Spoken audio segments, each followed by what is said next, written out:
గత ఎన్నికల్లో ఫ్యాన్ ఆగిపోయింది. Jaganmohan Reddy party plan utter flop అయింది.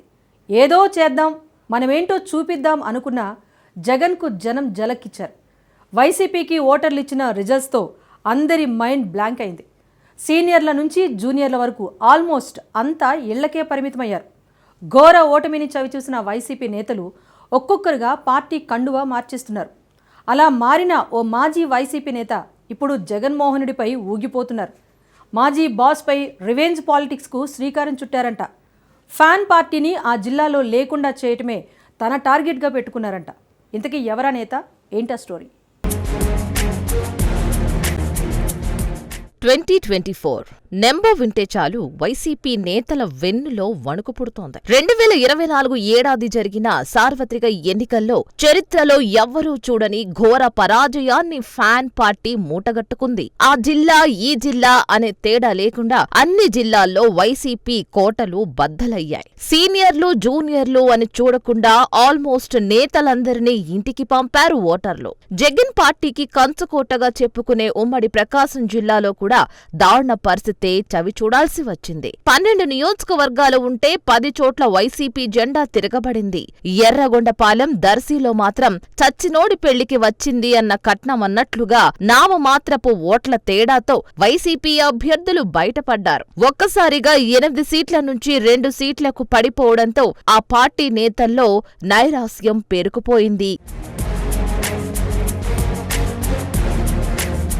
దర్శి ఎమ్మెల్యే బూచేపల్లి పార్టీ బాధ్యతలు భుజాన వేసుకుని నడిపిస్తున్నా మిగతా నేతలు మాత్రం ఇళ్ల నుంచి బయటకు రావడం లేదు. ప్రకాశంలో పూర్వ వైభవం తేవాలని వైసీపీ నేతలు మల్లగుల్లాలు పడుతుంటే మరోవైపు జగన్మోహన్ ని జీరో చేసే ప్రయత్నాలు కూడా గట్టిగానే జరుగుతున్నాయట. మాజీ మంత్రి, ఒకప్పటి వైసీపీ పెద్దన్నగా చెప్పుకునే బాలినేని శ్రీనివాసరెడ్డే ఇవన్నీ చేస్తున్నారట.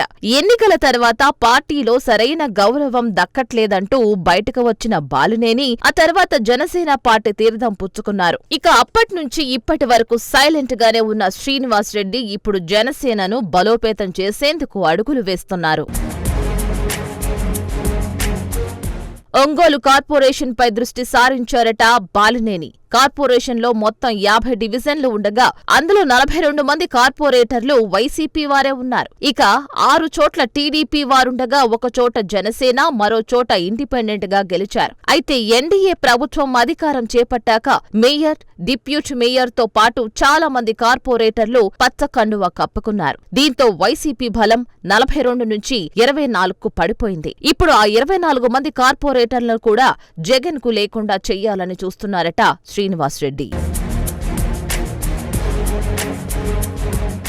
ఫిబ్రవరి 5వ తేదీన మంగళగిరిలోని జనసేన ఆఫీసులో అధినేత పవన్ సమక్షంలో కార్పొరేటర్లకు జనసేన కండువా కప్పే విధంగా పావులు కదిపారట. 20 మంది కార్పొరేటర్లు జనసేన గూటికి చేరేందుకు రంగం సిద్ధం చేసుకున్నారట.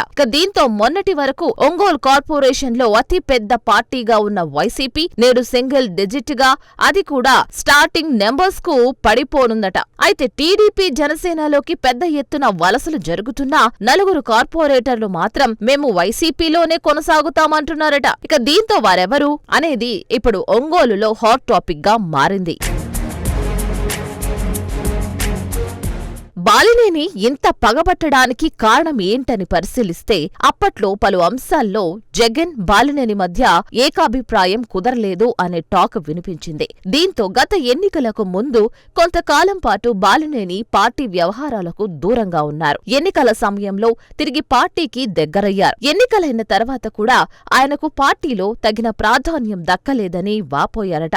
దీంతో జగనే స్వయంగా పిలిచి జిల్లా వ్యవహారాలు చూడాలని చెప్పినా కుదరదని మొఖం మీదే తేల్చి చెప్పేశారట. ఇక అనంతరం డిప్యూటీ సీఎం, జనసేన అధినేత పవన్ కళ్యాణ్ తో చర్చలు జరిపి జనసేనలో చేరిపోయారు. అప్పటి నుంచి వైసీపీని పూర్తిగా ఖాళీ చెయ్యడమే తన ధ్యేయంగా పెట్టుకున్నారట.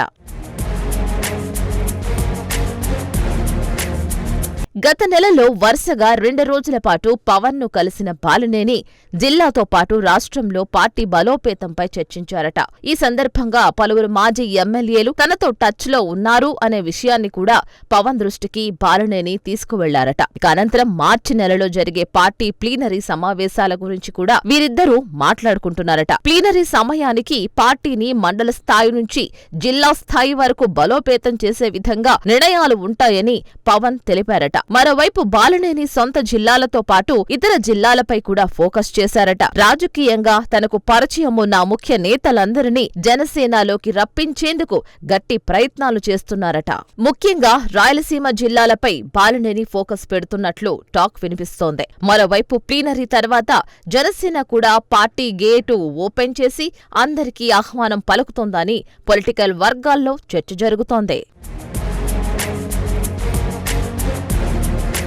మరోవైపు జనసేన అధినేత పవన్ కళ్యాణ్తో ఒంగోలులో భారీ బహిరంగ సభ ఏర్పాటుకు బాలినేని ప్లాన్ చేస్తున్నారట.